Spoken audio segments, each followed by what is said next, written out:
आपने कभी सोचा है कि राजस्थान के एक छोटे से गांव खाटू में ऐसा कौन सा रहस्य छिपा है जो हर साल करोड़ों श्रद्धालुओं को वहां खींच लाता है? आखिर ऐसा क्या है उस मंदिर में जहां लोग एक सिर की मूर्ति के आगे नतमस्तक हो जाते हैं?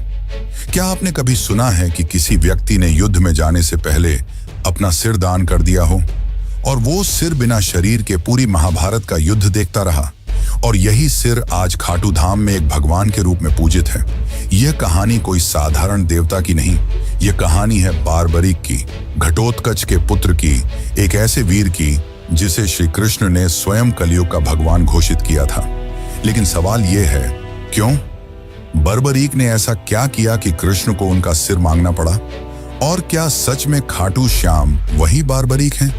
हर साल फागुन महीने में करीब 1 करोड़ से ज्यादा श्रद्धालु खाटू श्याम के दरबार में हाजिरी लगाते हैं। कई लोग दावा करते हैं कि उनके यहाँ जाने भर से उनकी अधूरी मनोकामनाएं पूरी हो जाती हैं। किसी को नौकरी मिलती है, किसी को संतान सुख, तो कोई मृत्यु के मुंह से लौट आता है। क्या यह केवल संयोग है या खाटू श्याम जी में वाकई कोई अलौकिक शक्ति है? खाटू श्याम के मंदिर के भीतर एक अनोखा वातावरण रहता है। वहां की मूर्ति केवल एक शीश है, लेकिन उसमें इतनी ऊर्जा है कि लोग उसके सामने घंटों ध्यान में बैठे रहते हैं। कुछ लोग बताते हैं कि उन्होंने वहां दिव्य प्रकाश देखा, कुछ कहते हैं कि उनके शरीर में कंपन महसूस हुआ। क्या यह केवल श्रद्धा है या विज्ञान की पहुंच से बाहर कोई शक्ति? और यह भी सोचिए, क्यों कहा जाता है कि जब कलयुग में अधर्म चरम सीमा पर पहुंच जाएगा, तब यही श्याम बाबा नील घोड़े पर सवार होकर युद्ध के मैदान में उतरेंगे? क्या यह केवल एक प्रतीकात्मक विश्वास है या किसी आने वाले महायुद्ध का संकेत? इतिहासकारों के पास इसके जवाब नहीं है और विज्ञान की भाषा यहां मौन हो जाती है। लेकिन लाखों भक्त कहते हैं, हारे का सहारा खाटू श्याम हमारा। जो भी श्याम के दरबार में आता है खाली हाथ नहीं जाता। और सबसे बड़ा सवाल, क्या आज भी खाटू श्याम मंदिर में रात को वह सिर सोता है? क्या मूर्ति में कोई चेतना है, कोई दिव्य ऊर्जा? इन सारे सवालों के जवाब आपको इस डॉक्यूमेंट्री में मिलेंगे। हम जाएंगे उस भूमि पर जहां कृष्ण ने बारबरीक की परीक्षा ली थी, उस इतिहास में जहां युद्ध से पहले एक सबसे बड़ा बलिदान हुआ था, और उस मंदिर तक जहां हर धड़कन श्याम नाम का जाप करती है। तैयार हो जाइए एक ऐसी यात्रा पर जहां आस्था, इतिहास, विज्ञान और रहस्य सब एक साथ मिलते हैं, खाटू श्याम के दिव्य और रहस्यमयी संसार में। लेकिन उससे पहले अगर चैनल पर नए हैं तो वीडियो को लाइक करके चैनल को सब्सक्राइब जरूर कर लें। ये आपके लिए तो फ्री है, पर इससे हमारी काफी मदद हो जाती है। साल 2019 की बात है। राजस्थान के सीकर जिले का एक व्यापारी दिल्ली के एक बड़े अस्पताल में जिंदगी और मौत की जंग लड़ रहा था। डॉक्टरों ने जवाब दे दिया था, अब बस चमत्कार ही बचा सकता है। घर वाले टूट चुके थे, लेकिन तभी उस व्यापारी की पत्नी ने एक फैसला लिया। वो सीधा खाटू श्याम जी के दरबार पहुंची। आंखों में आंसू, हाथ में नारियल और दिल में एक ही संकल्प, हे श्याम बाबा, अगर मेरे पति को जीवन दान मिला तो मैं हर साल आपके दरबार में सेवा करूंगी। कहते हैं अगले ही दिन उस व्यक्ति की हालत में चमत्कारी सुधार हुआ। डॉक्टर तक हैरान थे, लेकिन यह सिर्फ एक कहानी नहीं है। ऐसे हजारों किस्से खाटू धाम से जुड़े हैं, जहां विज्ञान की सीमाएं खत्म हो जाती हैं और आस्था शुरू होती है। राजस्थान की तपती रेत पर जब सूर्य की किरणें पड़ती हैं तो लगता है मानो इतिहास की कोई सुनहरी परत जाग उठी हो। इस पावन भूमि की हर सांस में कोई ना कोई गाथा बसी हुई है। इन्हीं गाथाओं में एक है खाटू श्याम की। सीकर जिले में बसे इस मंदिर को लेकर केवल श्रद्धा ही नहीं, रहस्य भी जुड़ा है। कहते हैं यह मंदिर केवल एक पूजा स्थल नहीं, बल्कि एक ऐसी जीवित गाथा है जो आपको महाभारत काल से जोड़ती है। एक ऐसे योद्धा से मिलवाती है जो युद्ध में लड़ने नहीं, सिर कटाने आया था। एक ऐसा वीर जिसने श्री कृष्ण की एक परीक्षा के लिए अपना शीश तक समर्पित कर दिया, वो भी हंसते हुए। क्या आपने कभी सुना है कि किसी का कटा हुआ सिर युद्ध भूमि देखता रहा और फिर वर्षों बाद वही सिर कलयुग में भगवान बन गया? यह वही स्थान है जहां सिर की पूजा होती है, शरीर की नहीं।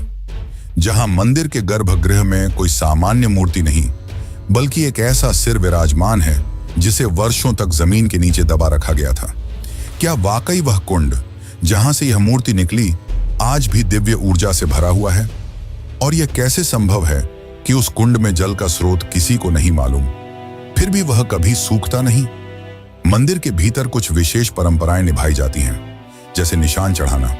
लेकिन क्या आपने कभी सोचा है कि ये निशान केवल एक प्रतीक हैं, या फिर इनसे जुड़ी कोई ऊर्जा वाकई काम करती है?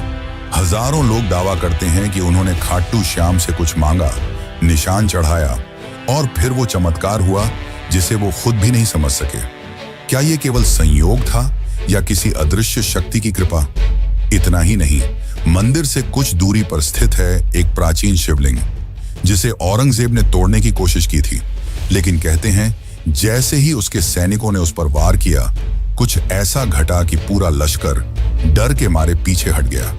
आज भी वह टूटा हुआ शिवलिंग एक चेतावनी बनकर खड़ा है। पर यह कैसा भय था जो एक क्रूर शासक को भी पीछे हटा गया? मंदिर में आने वाले लोग बताते हैं कि वहां पहुंचते ही कुछ महसूस होता है। किसी को स्वप्न में दर्शन होते हैं, किसी को जीवन की सबसे बड़ी समस्या का समाधान मिलता है। और इनमें एक बात समान है, एक अदृश्य उपस्थिति, एक रहस्यमयी शक्ति जो शब्दों से परे है। क्या यह श्रद्धा की शक्ति है या उस स्थान से जुड़ी कोई प्राचीन चेतना?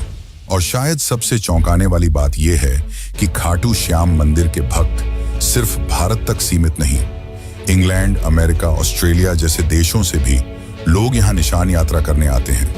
यह श्रद्धा किसी भाषा, किसी जाति, किसी धर्म की मोहताज नहीं, बस एक भावना चाहिए, भक्ति। और इस भक्ति में ही छिपे हैं वो प्रश्न जो सदियों से लोगों के मन को कुरेदते आए हैं। क्या खाटू श्याम ही कलयुग के विष्णु अवतार हैं?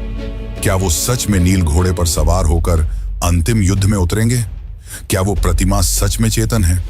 क्या श्याम बाबा आज भी भक्तों से संवाद करते हैं? क्या उनकी प्रतिमा रात में विश्राम करती है जैसे कोई जीवित सत्ता? इन सभी सवालों के जवाब आपको इस डॉक्यूमेंट्री में मिलने वाले हैं।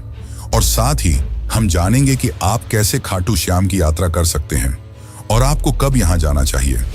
यह केवल एक वीडियो नहीं, बल्कि एक यात्रा है, श्रद्धा और रहस्य की, इतिहास और चमत्कार की, और सबसे अहम उस दिव्य अनुभूति की जिसे शब्दों में नहीं बांधा जा सकता। तो आइए चलिए उस रास्ते पर जो आपको केवल एक मंदिर नहीं बल्कि एक चमत्कार से रूबरू कराएगा, खाटू श्याम का चमत्कार। बाबा खाटू श्याम का संबंध महाभारत काल से माना जाता है। वे घटोत्कच के पुत्र थे। कथा की शुरुआत होती है उस अंधकारमय दौर से जब कौरवों और पांडवों के बीच तनातनी अपने चरम पर थी। हस्तिनापुर का राजमहल राजनीति, द्वेष और षड्यंत्रों का केंद्र बन चुका था।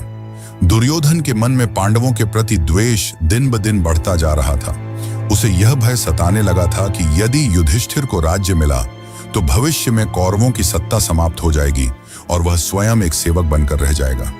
इसी भय और ईर्ष्या ने उसे एक भयावह योजना बनाने को प्रेरित किया, पांडवों को समाप्त कर देने की योजना। भीष्म पितामह ने जब धृतराष्ट्र को युधिष्ठिर के राज्याभिषेक का सुझाव दिया, तब दुर्योधन ने धृतराष्ट्र के मन में विष भर दिया। उसने कहा, यदि एक बार युधिष्ठिर राजा बन गया तो फिर कभी यह राज्य हमारे पास नहीं लौटेगा। धृतराष्ट्र युधिष्ठिर को योग्य मानते थे, लेकिन दुर्योधन के आग्रह के सामने वह असहाय हो गए और पांडवों को वाराणावत भेजने का निर्णय ले लिया। लेकिन यह सिर्फ एक यात्रा नहीं थी, यह एक घातक जाल था। दुर्योधन ने वाराणावत में एक महल बनवाया, ऐसा महल जो बाहर से तो वैभवशाली दिखता था, लेकिन भीतर से एक अग्निपाश था। लाक्षागृह यानी वह भवन लाख, चर्बी, सूखी घास और अन्य ज्वलनशील वस्तुओं से बना था। उसका इरादा था कि एक रात जब पांडव गहरी नींद में हों, उस महल को आग लगाकर उन्हें सदा के लिए समाप्त कर दिया जाए। लेकिन नियति ने इस षड्यंत्र को असफल करने के लिए एक और योजना रची थी, और उसमें शामिल थे विदुर। उन्हें इस षड्यंत्र का आभास हुआ और उन्होंने पांडवों को गूढ़ संकेतों में आगाह किया। विदुर ने सुरंग खुदवाने वाले कारीगर को भेजा और कहा कि एक गुप्त रास्ता वन तक बनवा लिया जाए ताकि आपातकाल में जीवन बचाया जा सके। फिर वह रात आई जब पुरोचन ने महल को अग्नि के हवाले करने की योजना बनाई, लेकिन इस योजना से पहले ही भीम ने प्रतिकार किया। अग्नि वहीं फैली, लेकिन अपने साथ पुरोचन उसकी योजना और निर्दोष भीलनी को भी ले गई। उधर पांडव सुरक्षित सुरंग से निकलकर हिंडनी नदी के किनारे पहुंचे और विदुर द्वारा भेजी गई नौका में सवार होकर दूर एक घने जंगल में जा पहुंचे। और यहीं से प्रारंभ होती है एक नई कथा, एक वीर योद्धा, एक राक्षसी कन्या और एक ऐसे पुत्र की गाथा जो आगे चलकर 3 बाणों से युद्ध का रुख बदलने की शक्ति रखता था। इस जंगल में रहते थे हिडिंब और उसकी बहन हिडिंबा। हिडिंब एक नरभक्षी राक्षस था जो मानव मांस खाकर जीता था। उसने अपनी बहन को आदेश दिया कि जंगल में विचरते पांडवों को मारकर उसका भोजन तैयार करे, लेकिन नियति ने इस कहानी को कुछ और ही रूप देना तय किया था। जब हिडिंबा भीम के सामने पहुंची तो वह उसके वीर व्यक्तित्व और तेजस्विता पर मोहित हो गई। राक्षसी होते हुए भी उसके भीतर प्रेम की एक ज्योति जल उठी। भीम की रक्षा करते हुए हिडिंबा अपने भाई से विरोध कर बैठी। इससे नाराज होकर हिडिंब ने भीम पर आक्रमण किया और फिर शुरू हुआ एक घमासान संग्राम। यह युद्ध शक्ति और छल का नहीं बल्कि धर्म और अधर्म के बीच था। अंततः भीम ने हिडिंब को परास्त कर मार गिराया। इसके बाद हिडिंबा ने भीम के सामने विवाह का प्रस्ताव रखा। पहले तो भीम ने उसे अस्वीकार कर दिया, लेकिन जब माता कुंती ने हस्तक्षेप किया और एक शर्त रखी कि विवाह के बाद संतान प्राप्ति तक ही वह साथ रहे, तो यह विचित्र विवाह संपन्न हुआ। जंगल में उनका गंधर्व विवाह हुआ और वहीं जन्म हुआ एक तेजस्वी बालक का, घटोत्कच। घटोत्कच का व्यक्तित्व भीम जैसा ही था, बलशाली, पराक्रमी और न्यायप्रिय। कालांतर में उसका विवाह दैत्यराज मुरा की पुत्री अहिलावती से हुआ और उनके 2 पुत्र हुए, अंजनपर्वा और बर्बरीक। बर्बरीक यानी वह योद्धा जिसकी गाथा आगे चलकर काल के गर्व को चूर कर देगी। वह बालक जिसने बाल्यकाल में ही शिव की तपस्या की और उनसे 3 अमोघ बाणों का वरदान पाया, और यह वही 3 बाण थे जिनसे वह किसी भी युद्ध में संपूर्ण सेना का अंत कर सकता था। मात्र 3 बाणों से। लेकिन उसकी वीरता से भी अधिक अद्भुत थी उसकी सत्यनिष्ठा। अपनी माता से किए एक वचन ने उसे एक ऐसे मार्ग पर ला खड़ा किया जहां से इतिहास की धारा मुड़ गई।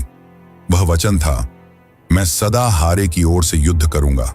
और यहीं से प्रारंभ होता है खाटू श्याम बनने की ओर उसका अंतिम सफर। घटोत्कच और अहिलावती का वह तेजस्वी पुत्र बर्बरीक बचपन से ही असाधारण प्रतिभा का धनी था। उसकी आंखों में वीरता की चमक थी और हृदय में धर्म की लौ। वह युद्ध विद्या, अस्त्र शस्त्र, नीति और तपस्या में अपराजय था। लेकिन उसकी सबसे बड़ी शक्ति थी उसकी आस्था। जब वह थोड़ा बड़ा हुआ, उसकी माता अहिलावती ने उसे एक दिव्य उद्देश्य के लिए तैयार किया। उन्होंने उसे भगवान शिव की कठोर तपस्या करने को प्रेरित किया। बर्बरीक ने तप की आग में अपने शरीर को तपाया और उसकी भक्ति से प्रसन्न होकर महादेव ने उसे 3 अमोघ बाणों का वरदान दिया। ये बाण कोई साधारण बाण नहीं थे। ये बाण ऐसे थे कि एक से लक्ष्य को चिह्नित किया जा सकता था, दूसरे से उसका संहार और तीसरे से उसे वापस बुलाया जा सकता था। कहा जाता है कि मात्र इन 3 बाणों से वह समस्त पृथ्वी की सेनाओं का अंत कर सकता था। समय बीतता गया और युद्ध का वह क्षण समीप आ गया जिसे महाभारत के नाम से जाना जाता है। कुरुक्षेत्र की भूमि पर धर्म और अधर्म आमने सामने थे। सभी योद्धा एकत्र हो चुके थे। उसी समय बर्बरीक ने युद्ध भूमि में जाने का निश्चय किया। वह युद्ध में भाग लेना चाहता था क्योंकि उसका हृदय न्याय के लिए धड़कता था। परंतु उसकी मां से लिया गया वचन अब उसके रास्ते में खड़ा था। उसने प्रण लिया था कि वह सदैव हारे हुए पक्ष की ओर से लड़ेगा। कुरुक्षेत्र जाते हुए जब वह अपने नीले रंग के घोड़े पर सवार होकर चला तो मार्ग में एक ब्राह्मण ने उसका रास्ता रोक लेता है। लेकिन वह कोई साधारण ब्राह्मण नहीं था। वह स्वयं भगवान श्री कृष्ण थे जो उसकी शक्ति और उसके निर्णय की परीक्षा लेना चाहते थे। कृष्ण ने मुस्कुराकर पूछा, वत्स, तुम कहां जा रहे हो? बर्बरीक ने उत्तर दिया, हे ब्राह्मण, मैं महाभारत के युद्ध में जा रहा हूं। मेरा कर्तव्य है कि मैं उस पक्ष के लिए युद्ध करूं जो हार रहा हो। कृष्ण ने उसकी वीरता पर संदेह नहीं किया, लेकिन उसके निर्णय से उत्पन्न होने वाले परिणामों की गहराई को समझाना आवश्यक था। उन्होंने पूछा, यदि तुम केवल हारे हुए पक्ष की ओर से लड़ोगे तो युद्ध का क्या होगा? बर्बरीक ने गंभीरता से उत्तर दिया, जहां हार होगी मैं वहां जाऊंगा और जिस ओर मैं जाऊंगा वह जीत जाएगी। यह सुनकर श्री कृष्ण का हृदय कांप उठा। उन्हें स्पष्ट हो गया कि यदि बर्बरीक युद्ध भूमि में उतर गया तो युद्ध का संतुलन टूट जाएगा। धर्म और अधर्म की रेखाएं धुंधली हो जाएंगी। पांडवों की विजय असंभव हो सकती थी। तभी उन्होंने बर्बरीक की परीक्षा ली। उन्होंने एक वृक्ष की ओर इशारा करते हुए कहा, अगर तुम इतने पराक्रमी हो तो इन पत्तों को एक बाण से भेद कर दिखाओ। बर्बरीक ने ध्यान लगाकर अपना पहला बाण चलाया और वह बाण वृक्ष के हर पत्ते को छेदने निकल पड़ा। लेकिन एक पत्ता बच गया जो श्री कृष्ण ने अपने चरणों तले छुपा लिया था। बाण हवा में घूम रहा था, खोज रहा था और अंत में श्री कृष्ण के चरणों के पास रुक गया। तब बर्बरीक ने बड़े विनम्र भाव से कहा, हे ब्राह्मण, कृपया अपना चरण हटा लें, वरना यह बाण आपको घायल कर देगा। श्री कृष्ण मुस्कुराए। उन्हें उस क्षण वह विराट पुरुष दिखाई दिया जिसमें वीरता और विनम्रता दोनों का अद्भुत मेल था। अब समय था अंतिम परीक्षा का। कृष्ण बोले, हे वीर, क्या तुम मुझे एक दान दे सकते हो? बर्बरीक ने बिना झिझक कहा, हे ब्राह्मण, जो भी मांगेंगे मैं अर्पित करूंगा। तब श्री कृष्ण ने कहा, मैं तुमसे तुम्हारा शीश मांगता हूं। क्षण भर को सन्नाटा छा गया, लेकिन न तो बर्बरीक भयभीत हुआ न विचलित। उसने बस एक आग्रह किया, हे ब्राह्मण, आप अपने असली रूप में प्रकट हों, क्योंकि ऐसा दान कोई सामान्य व्यक्ति नहीं मांग सकता। तभी श्री कृष्ण ने अपना विराट स्वरूप प्रकट किया। चतुर्भुज, पीतांबरधारी, सुदर्शनधारी, चंद्रवदन श्रीहरि के रूप में। बर्बरीक ने हाथ जोड़ ली। उसे अब स्पष्ट हो गया कि यह कोई साधारण युद्ध नहीं, बल्कि धर्म और अधर्म की अंतिम परीक्षा है। तब श्री कृष्ण ने कहा, हे वीर, तुम्हारा बल, तुम्हारा त्याग और तुम्हारी भक्ति इस युग को दिशा देंगे। मैं चाहता हूं कि तुम युद्ध भूमि में दर्शक बनो। मैं तुम्हारे शीश को अमृत से स्नान कराऊंगा। तुम पूरे युद्ध को देखोगे और न्याय के आधार पर निर्णय दोगे। और सुनो, कल युग में जब धर्म क्षीण होगा, तब लोग तुम्हें हारे का सहारा कहकर याद करेंगे। वे तुम्हारे सिर की पूजा करेंगे, क्योंकि उसमें मेरा अंश रहेगा। तुम्हारा नाम होगा श्याम और तुम मेरे ही रूप में पूजे जाओगे। श्री कृष्ण ने अपने हाथों से उसका शीश लिया और उसे युद्ध भूमि की एक ऊंची पहाड़ी पर स्थापित किया, जहां से उसने महाभारत का संपूर्ण युद्ध देखा, न्याय की दृष्टि से, बिना किसी पक्षपात के। और इस प्रकार जन्म हुआ खाटू श्याम का। जितना ही रहस्यमयी खाटू श्याम है, उतना ही रहस्यमयी इस मंदिर का निर्माण। तो चलिए अब जानते हैं मंदिर के निर्माण की असली कहानी। खाटू श्याम मंदिर का इतिहास उतना ही गूढ़ है जितनी इसकी महिमा।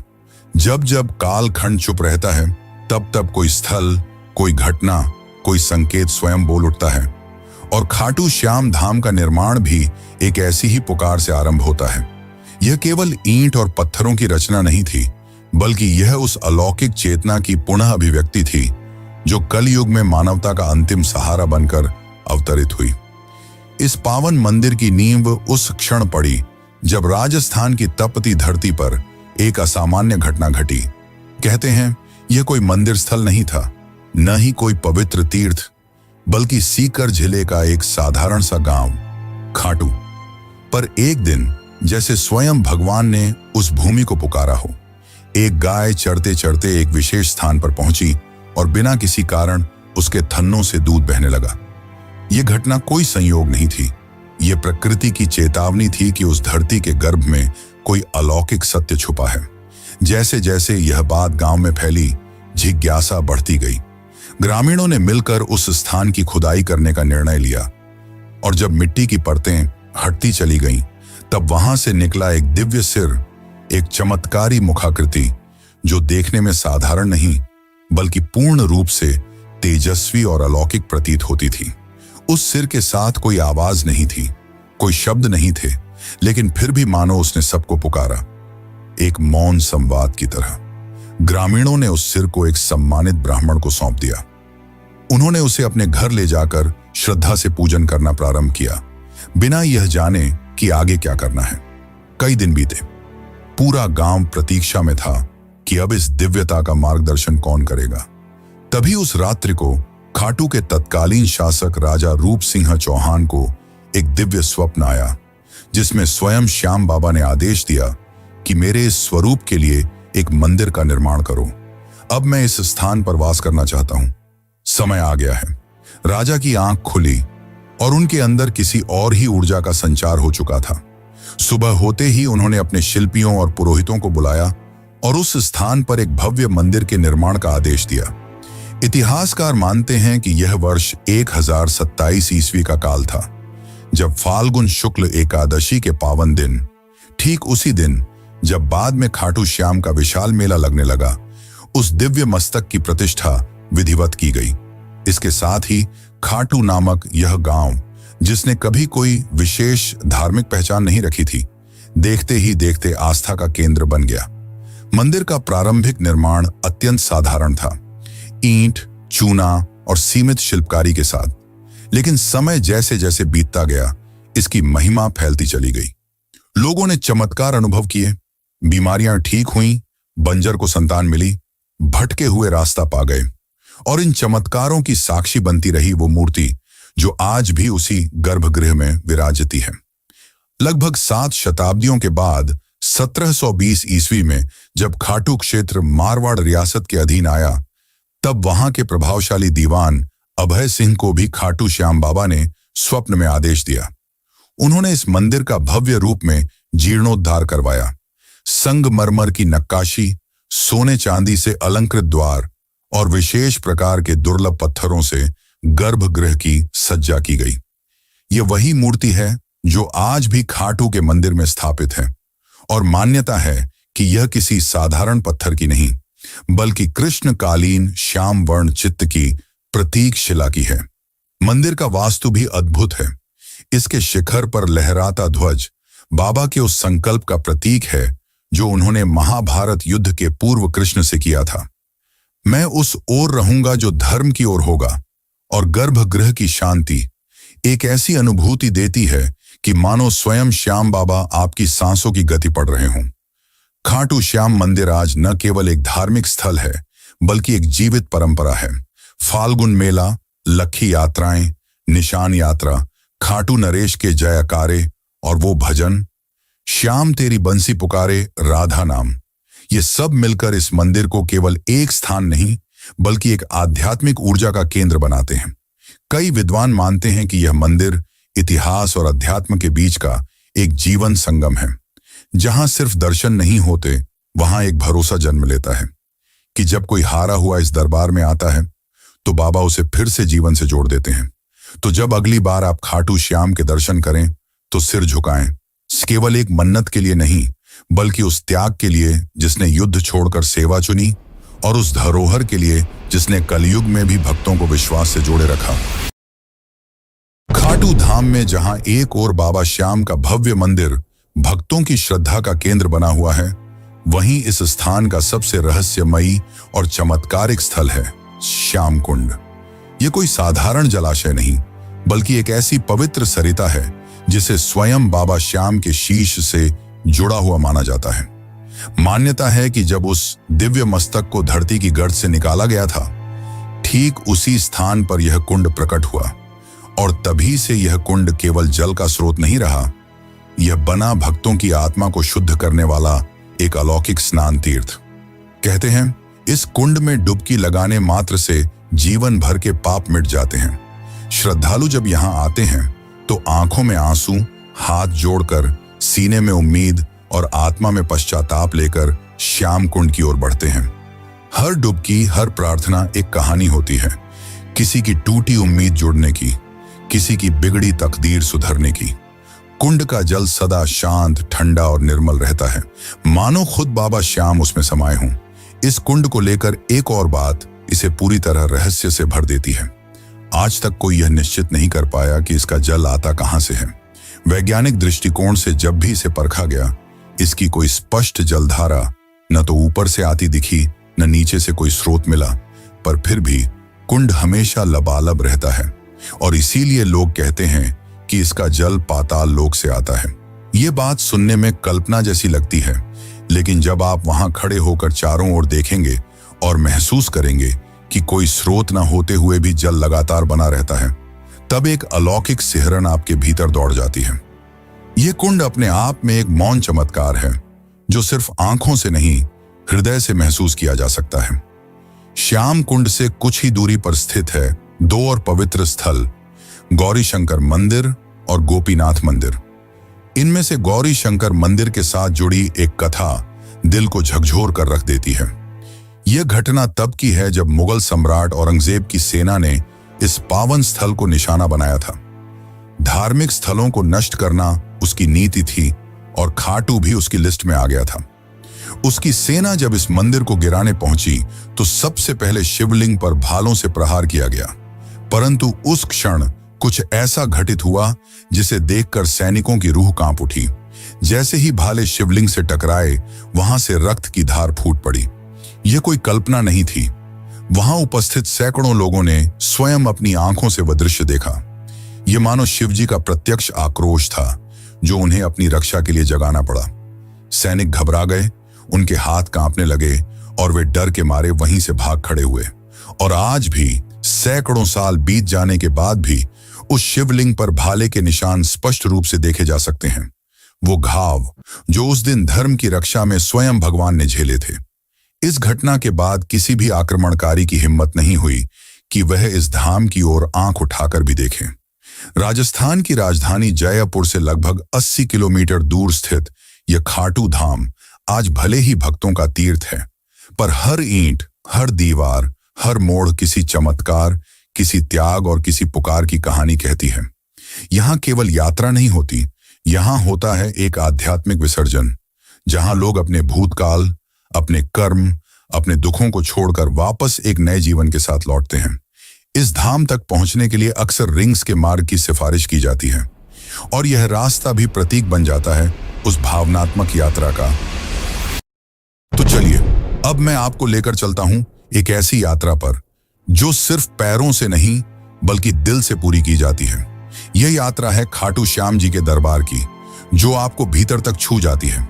मान लीजिए कि आप तय कर चुके हैं, इस बार बाबा श्याम के दर्शन जरूर करने हैं।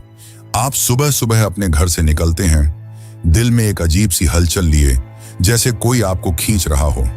रास्ते भर हारे का सहारा बाबा श्याम हमारा की धुन जैसे हर सांस में गूंजती रहती है। आप जयपुर, दिल्ली, चंडीगढ़ या देश के किसी भी कोने से यात्रा शुरू करें, ज्यादातर लोग खाटू श्याम पहुंचने के लिए रींग स्टेशन का रुख करते हैं। यह स्टेशन खाटू धाम से लगभग 17 से 18 किलोमीटर की दूरी पर स्थित है। जैसे ही ट्रेन स्टेशन पर रुकती है, आप देखेंगे कि सैकड़ों लोग पहले से बाबा की जयकारों के साथ तैयार खड़े हैं। स्टेशन से बाहर निकलते ही आपको हर तरफ श्याम भक्त नजर आएंगे। कोई दंडी यात्रा कर रहा है, कोई निशान लेकर चल रहा है, कोई नंगे पांव, कोई माथे पर गुलाल लगाए, आंखों में आस्था लिए बाबा की ओर बढ़ता चला जा रहा है। अगर आप पैदल यात्रा करना चाहते हैं तो रींग से खाटू श्याम तक की ये लगभग 17 किलोमीटर की यात्रा आपके लिए एक तपस्या जैसी बन जाती है। रास्ते में भक्त भजन गाते हुए चलते हैं, श्याम तेरे भक्त दीवाने जैसे गीत हवा में गूंजते हैं। जगह जगह पर लंगर लगे होते हैं, जहां स्थानीय लोग और स्वयंसेवी संस्थाएं श्रद्धा से भोजन, पानी और विश्राम की व्यवस्था करते हैं। कोई आपको कंधा पकड़कर आगे बढ़ाता है, कोई पंखा झलता है और कोई आपके पैर दबा देता है। ये वो यात्रा है जहां अजनबी भी अपने से लगते हैं। अगर आप पैदल नहीं चल सकते या समय कम है तो ऑटो, टैक्सी, बसें भी आसानी से उपलब्ध हैं, जो आपको सीधे मंदिर के निकट ले जाती हैं। लेकिन जो मजा उस पैदल यात्रा में है वो शब्दों में नहीं बताया जा सकता। वो तो खुद चलकर ही महसूस किया जा सकता है। जैसे जैसे आप मंदिर के निकट पहुंचते हैं, हवा की खुशबू बदलने लगती है। गुलाल, चंदन, अगरबत्ती, फूलों की मिलीजुली महक मन को शांति देती है। मंदिर के बाहर आपको बड़ी संख्या में दुकानें मिलेंगी, जहां से आप प्रसाद, चुनरी, निशान, माला और बाबा के वस्त्र ले सकते हैं। कुछ श्रद्धालु यहां से बाबा के लिए विशेष भेंट लेकर जाते हैं। कतार में लगने से पहले आप अपने पैरों को श्याम कुंड के शीतल जल में धो सकते हैं। मान्यता है कि यहां स्नान करने से आत्मा तक शुद्ध हो जाती है। फिर आती है वो घड़ी जिसका इंतजार आपने न जाने कितने दिनों से किया होता है, दर्शन की घड़ी। कतारें लंबी हो सकती हैं, लेकिन बाबा का दरबार ऐसा है कि कोई थकता नहीं। मंदिर परिसर में भजन मंडली लगातार श्याम राग गा रही होती है। जैसे ही आप गर्भगृह में प्रवेश करते हैं और सामने बाबा श्याम की मूर्ति दिखती है, वो नीली श्याम रंग की आंखें, मोर पंख, श्रृंगार से सजे स्वरूप को देखकर ऐसा लगता है जैसे बाबा अभी बोल पड़ेंगे। उस पल में समय जैसे रुक जाता है, सांसें थम जाती हैं और आंखें नम हो जाती हैं। दर्शन के बाद आप वहीं मंदिर परिसर में बैठकर कुछ देर आंखें बंद कर लें तो लगेगा जैसे जीवन में जो उलझनें थीं वो हल हो गईं। बाबा की कृपा सिर पर महसूस होने लगती है। मंदिर के पास ही आपको भव्य हवन कुंड मिलेगा, जहां श्रद्धालु अपनी मनोकामनाओं की पूर्ति के लिए आहुति देते हैं। मंदिर के बाहर आपको प्याऊ, प्रसाद वितरण केंद्र और आराम के लिए साधु संतों की छांव में बैठने का भी अवसर मिलेगा। अब जब आप वापसी के लिए कदम बढ़ाते हैं तो मन भारी हो जाता है। लगता है काश थोड़ी देर और रुक सकते, पर बाबा का आशीर्वाद लेकर लौटना ही होता है। साथ में लेकर जाते हैं उस यात्रा की स्मृतियां, वो चांटिंग की गूंज, वो प्रसाद की मिठास, वो कुंड की ठंडक और बाबा के दर्शन की गर्माहट। ये यात्रा कोई सामान्य तीर्थ यात्रा नहीं, ये एक भावनात्मक पुनर्जन्म है। यहां आप कुछ छोड़कर नहीं जाते, आप कुछ लेकर नहीं जाते, आप खुद बदल कर लौटते हैं। और जब कोई आपसे पूछता है कि कैसा रहा खाटू श्याम जी का सफर, तो आप मुस्कुराकर कहते हैं, बाबा ने बुलाया था और सब कुछ बदल गया। तो दोस्तों, अगर आपको ये खाटू श्याम जी की रहस्यमयी और भावनाओं से भरी यात्रा पसंद आई हो, तो इस वीडियो को एक प्यारा सा लाइक जरूर दीजिए और कमेंट में जय श्री श्याम लिखकर अपने भाव प्रकट कीजिए। ऐसे ही अद्भुत और दिल छू लेने वाले आध्यात्मिक रहस्यों से जुड़ी कहानियां पाने के लिए सब्सक्राइब जरूर करें और बेल आइकॉन दबा दें, ताकि अगली वीडियो की घंटी सबसे पहले आपके पास बजे। और क्या आपको पता है दुनिया के सबसे अमीर मंदिर के चौंकाने वाले रहस्यों के बारे में, जहां चुपचाप छिपा है एक ऐसा रहस्य जो सुनकर आप भी चौंक जाएंगे। तिरुपति बालाजी मंदिर के चौंकाने वाले रहस्य, बस यहां पर क्लिक कीजिए और अगली यात्रा शुरू कीजिए।